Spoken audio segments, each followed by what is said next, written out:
Happy New Year everyone, it's Aidan here from Push Square, and of course this is my first day back of the working year, and it's had me thinking a lot about what's to come in 2025.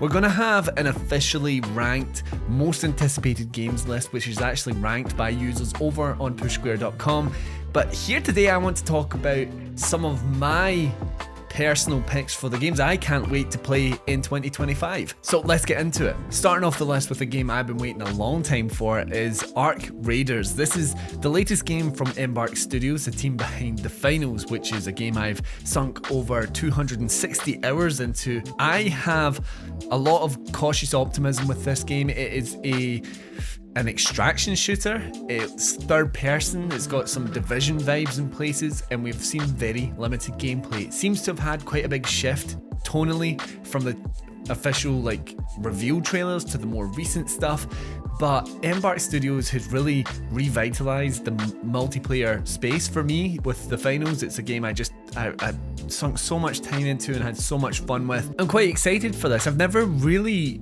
delved into extraction shooters too much. Played a bit of I've forgotten what it was even called in Battlefield 2042. There was that one. I played a little bit of Hunt Showdown. Yeah, I think it has potential here. It's obviously dependent on finding the crew.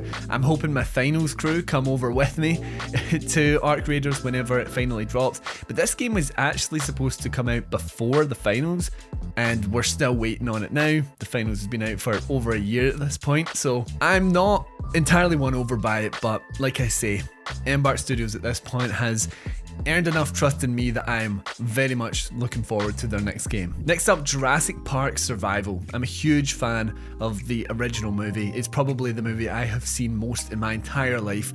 And I mean, yeah, this is one of those ones that's kind of like a shameless, if it lets me explore areas from the movies in a fully realized 3D environment, I'm gonna like that for that in itself.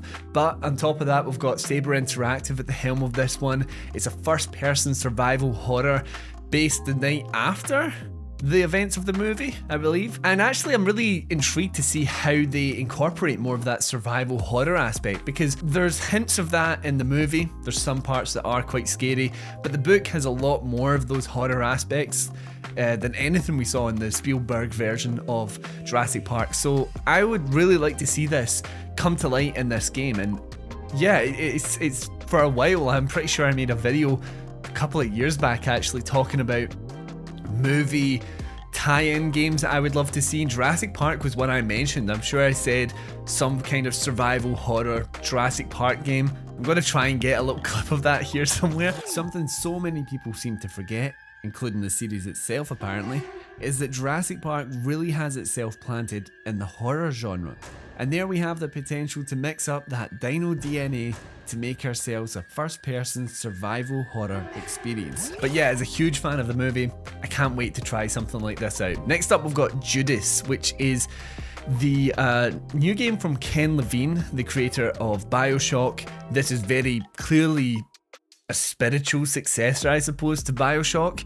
It's borrowing a lot of the aesthetic, but at this point, we don't know too much about the game. We haven't seen a whole lot of exposed gameplay, and there are ways that I'm really excited for this, and there are ways that I am a little bit worried in places. For one, I know from the previews that there was a lot of talk of it being a lot more procedurally generated, which in itself I don't think is necessarily an issue, but when you think back to those games, to BioShock 1, 2 and Infinite, you don't necessarily remember them for the gameplay. Like, the gameplay is good in places, it's aged quite a bit, but what you remember them for is the settings of Rapture, of Columbia. And if you have something that's procedurally generated, does that take away from the setting? I'm hoping they managed to pull it off in some way, but it did dampen the excitement I had for this when I heard about it. But even still, having this sort of visually distinct sci-fi game in its original, by all accounts, outside of the clear inspirations, that gets me excited quite a bit. And yeah, I've been waiting for this for a while. I'd love to see more of it at this point. Not a game I expected to be included here, but next up I have Death Stranding 2, which I only just completed the original Death Stranding over Christmas. Like, at this time of recording, I completed it about 3 days ago. And it is a game from start to finish I had a love-hate relationship with. Every time the game let you do your own thing, you're traversing these rugged terrains, you're carrying equipment and deliveries on your back, and you have to account for what you're going to bring with you, what kind of obstacles you're going to face, and then you're pouring resources into the landscape to create roads and zip lines. Like, I could do that all day. It's one of my favorite gameplay loops out there. It genuinely is just, there's so much fun to be had with that. Then the story stuff, I can't say I'm a huge fan of it. I admire it being such a unique sort of world, and the whole narrative around it is quite unlike anything else, but I don't think in a necessarily good way. I feel like a lot of the narrative is very convoluted. It has that Kojima quirk to it, which is fine in itself, but it doesn't really gel with me a whole lot. I felt like when I was playing the game in the early hours especially, or the first half of the game, I was totally in for the gameplay stuff, and then whenever it went to something narrative, I was just like, ugh. It's not entirely made for me, but there is something special in there that kept me going all the way to the end. Going into part 2 or Death Stranding 2 on the beach, I'm excited to see more of that gameplay stuff. From what I've seen, it kind of looks like we're getting some environmental stuff like flash floods to deal with. It's going to a new setting of Mexico, which looks a lot more diverse than what we got in the first game. So I'm excited for those aspects. I'm curious to see where the story goes. I'm not necessarily saying I'm going to like it, but I am intrigued by the characters. I'm very on board for Sam and Fragile. I want to see what goes on in that world still, which I suppose means the story wasn't all that terrible if I like the characters enough. Love-hate relationship with the first one, but very curious to see what Kojima does next. Probably quite an obvious one is Ghost of Yotei. I didn't actually play Ghost of Tsushima, or didn't play it to completion till quite late. I think it was early 2024 that I finally rolled credits on that game, after actually not liking it too much when I played it on launch. But that game, I don't know what I didn't see the first time that I did the second, but there's something really special there. It's very cinematic, and you get kind of swept up in the grand epicness of it all. And I think what helped so much with it is how emotional the core of the story is. That really resonated with me, especially when it came to the climax. I remember just sitting there, I was crying. I was crying at the end of it. The credits were rolling and so were tears. So that was something that really locked me in for whatever Sucker Punch did with the sequel. But what actually amped my excitement for this one is the fact that it's going in a sort of anthology direction, because I just kept thinking to myself, how do you do Ghost of Tsushima 2? Jin's story felt very much wrapped up to me, and how do you evolve the island of Tsushima like drastically enough for it to feel like a new game, especially with it being this rather sparse island? Like, you all of a sudden going to have cities and different buildings and stuff, like, oh, it's 10 years later, it's completely different. I had a lot of issues in my head of like how it was going to play out, so then learning that nope, we're not going to Tsushima, we're jumping like 300 years ahead, we're going to Yotei now, we've got a new protagonist, that just vastly amped my excitement for this game, because now the sky's the limit in terms of what new mechanics can be introduced, how immersive and new and fresh the map feels to us, and obviously we've got a blank slate with this new protagonist. So I'm really excited to see where it goes there, and I'm keen to see how they improve the formula with the open world stuff, because I liked how seamless everything was flowing in that game. I liked how they dealt with the tales rather than side quests with the different characters, but there were elements of repetition in it, which comes with any open world, and I'm keen to see if they address any of that with Ghost of Yotei, but I'm very much looking forward to that. It's kind of got to be here, so I'm just gonna get it out of the way. Grand Theft Auto 6, it almost feels like, yeah, obviously. I was like 13 years old or something. No, how old was I? I was like 15 or something when Grand Theft Auto 5 came out, and it felt like such a big deal, having largely missed out on the franchise. I didn't play a lot of like older kind of adult games when I was a kid. till I was much older. So I mean, I basically kind of missed GTA 4. I played it later, like a few years down the line. And so GTA 5, when it came out, was like a pretty big deal. It was like one of my first, I don't want to say my first big Rockstar game, because I was there for Red Dead and I fell in love with that game. But this GTA felt a little different in the sense that everyone at school was talking about it. Everyone was so hyped for it. It feels weird to like have another one coming out, and I'm feeling like, I'm not sure how I feel about the game in so many ways. Like, I'm looking forward to play it, and I'm really keen to see what Rockstar does. I would say that I'm always more of a Red Dead guy than GTA, but the idea of maybe diving back into a game with everyone being like so excited for it, that excites me. You know, it's like event cinema when a big movie comes out and everyone's talking about it. You go to the opening night and it's packed and you hear the gasps and the screams and the cheers of like 500 people in a room. It's those sort of vibes for me with a big game like this. I love just having this like game that everyone's just so hyped up about, and then being a part of that conversation as you play through it and learn new things about it. And Rockstar are the masters of really packing so much detail into their games that you're still finding stuff. The further you delve into it, the more that you explore it. And then of course GTA Online, presumably that's going to be a pretty big deal after it's the thing that's essentially kept GTA 5 in the charts for over a decade at this point. So yeah, I am curious to see how it plays out.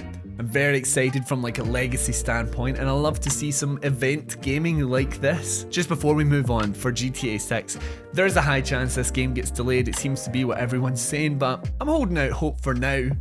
Here's hoping I'm not corrected immediately by some delay, but at the moment it's supposed to be coming out in 2025 and I'm looking forward to it. Talking about when I was a teen, another big game of mine was actually Mafia 2. I was obsessed with this game. I thought it was like the coolest game ever, especially when you're going, you know, to these little diners and shooting them up with your friends, and you had to watch your speed when you were going past cops in the city, and just so much of the story. I don't know, it felt like cool escapism to me. So the announcement of Mafia the Old Country was quite a surprise for me. I kind of thought we were maybe done with it after Mafia 3, which I didn't think was that great, to be honest. So Mafia going back to like early 1900s Sicily, we're going like old school gangster type stuff. Like, yeah, I'm so there for it. I know we haven't really seen too much at this point, but I'm hyped.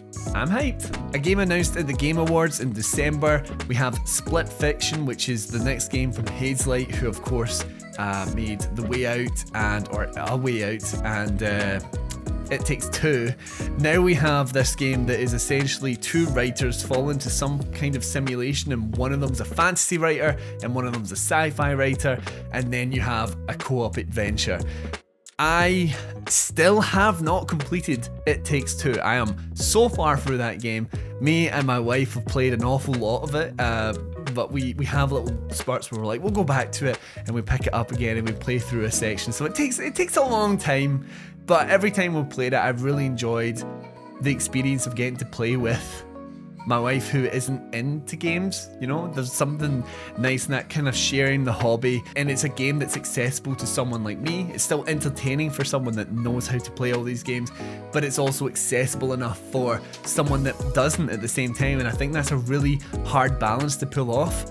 And I just found it so fun how It Takes Two sort of made its way through the different genres of games, and now we have this game, and I think the concept is so cool, and I can't wait to play this one with my wife. One that almost didn't make the list, I was honestly kind of back and forth on this one, is Elden Ring Nightreign.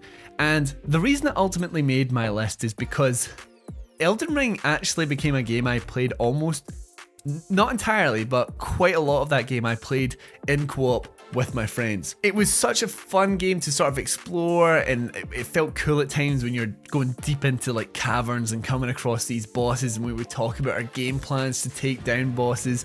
So that aspect was like really fun. The thing that almost completely destroyed it is how terrible a co-op experience Elden Ring is, because every time you die or every time you beat a boss, it kicks everybody out and you need to summon them again, and it was really, really tedious. So when Elden Ring Nightreign was announced, part of me just thought, oh, like a game that's actually made for co-op. Maybe this one won't be insufferable or torture you so much just for wanting to play with your friends, because the actual core gameplay experience is so much fun playing it with friends. I don't know a whole lot about how the game's going to structure itself, how big the map is going to be, all of that sort of stuff. But the idea of playing Elden Ring again with my friends, except it's actually tailored to that experience, it's basically everything I kind of wanted in Elden Ring, having played it like a co-op game. Last up is one that I just kind of added into this list last minute, and it's one that when I initially watched the trailer for it, I thought, whatever. But there was something about it that stuck in my head, and the game is Hell Is Us, which is, I mean, how do I even explain the game? Because I literally watched the trailer once. It kind of looks like a Souls-like, but they're pretty adamant that it's not a Souls-like. So it's this third-person exploration RPG, but the big thing that kind of caught my eye with it is that it's trying its best not to help you with maps or like icons pointing you in directions or anything like that. It's a game where you actually need to pay attention to what NPCs are telling you, which direction did they say to go, what landmarks are around that direction, and there's a big emphasis on puzzles as well. As someone that sometimes feels like they're playing games so passively, there's a lot of games where you could essentially put on music, mute the TV, and just kind of play it in the background. I like the idea of a game that's actually challenging you to be engaged with it. You need to pay attention. You need to really start taking in your surroundings and engaging your brain with it in a way to figure things out and to actually make the most of this experience. I don't know how hard they're going to go for that, but just that little sort of concept or design philosophy when watching that initial trailer, it stuck with me. And even though I was like, yeah, it looks fine, months later I'm still thinking about it, and the more I think about it, I'm like, yeah, I really like the sound of a game just like that. So Hell Is Us is one that I am definitely going to be keeping an eye out for. So those are 10 games that I can't wait to play in 2025. Some of them I'm sure, yeah, everyone's gonna have them on their list. Maybe some you wouldn't, I don't know. Let me know down in the comments the games you are most looking forward to in 2025. And if you enjoyed the video, please consider leaving a like and even subscribing to the channel for more PlayStation video content. Anyway, I hope you all had a lovely new year, and yeah, I'll catch you in the next one. See you later.